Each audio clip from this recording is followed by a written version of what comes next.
Hi there. We're George and Ann Neff of Dr. Neff's Incredible Puppet Company.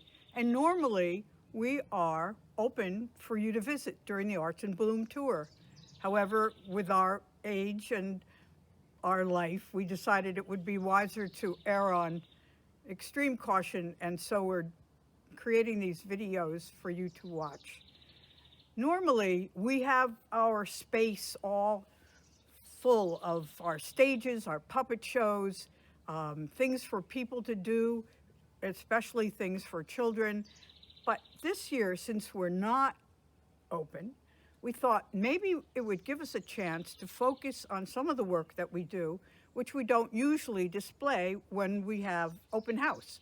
So this year we're going to focus for you on toy theaters, which is one of our passions. And I guess it's a good thing to start at the beginning, which, as I have been told, is a very good place to start. We went to courses. I particularly went to courses, and then I went on to eBay because I figured I really needed to get a real one. And this is the first toy theater that I got for $50 on eBay, and it's a Pollock's Toy Theater from 1946. The author of this book, Toy Theaters of the World, Peter Baldwin, who is a late beloved British TV actor and toy theater enthusiast, and who owns a marvelous toy theater store in London, wrote this book. And it was the same model of theater, not the same exact one, that he was given when he was 12 years old, that made him a fan of toy theater all of his life.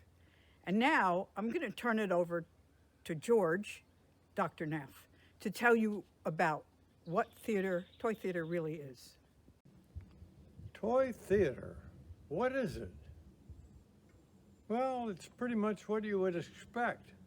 Toy theater, a model theater, a small little theater on which you could produce plays with tiny little figures as actors. This is the first one that we ever got, as Ann has already told you. And this is how you would have gotten the information to create it. If you were living back in the mid 19th century, back when the printing process, and especially not rotogravure, but what was the other one? Lithograph. Lithograph was kind of new on the scene, and everybody was using it. It was fast, and they could come up with something very quickly and very colorful. And printers would send their artists to the theaters, and they would sketch the characters and sketch the scenery that they saw in the theater. And then they would come back, give it to the printer. Printer would run it off on the press and produce these booklets, which would have just what you need to put together your show. And it would include a script and the props, backgrounds, characters, and directions as to how to do it.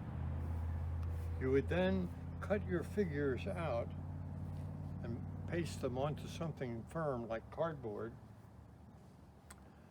and mount them onto sticks so that you could create a illusion that they were moving on the stage.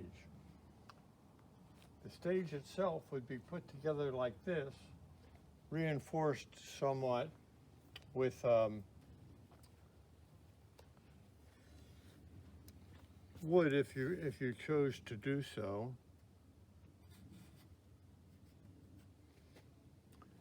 And there would be slots where all of the scenery and the front curtain would slide in, And when you wanted to do the show, you would raise the curtain.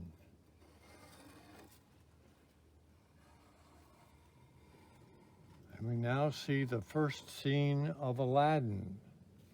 We have our first character on stage. You can make up your own voice for what he sounded like. I am Aladdin, and I have a magic lamp, and I'm heading off to make good use of it.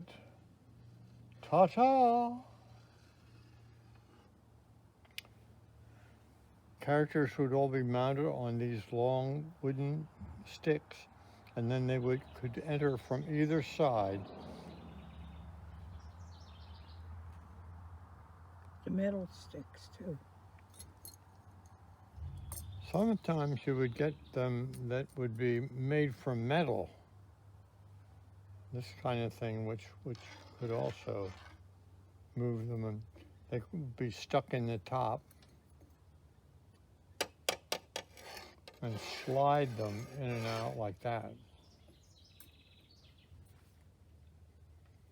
So you would be all set, and this would be a model theater. They were used for publicizing whatever plays were going on in London at that time. The theaters would appreciate that. It was PR for them, getting people to come to the shows, and the sellers and the vendors who were connected with the theater would have their say.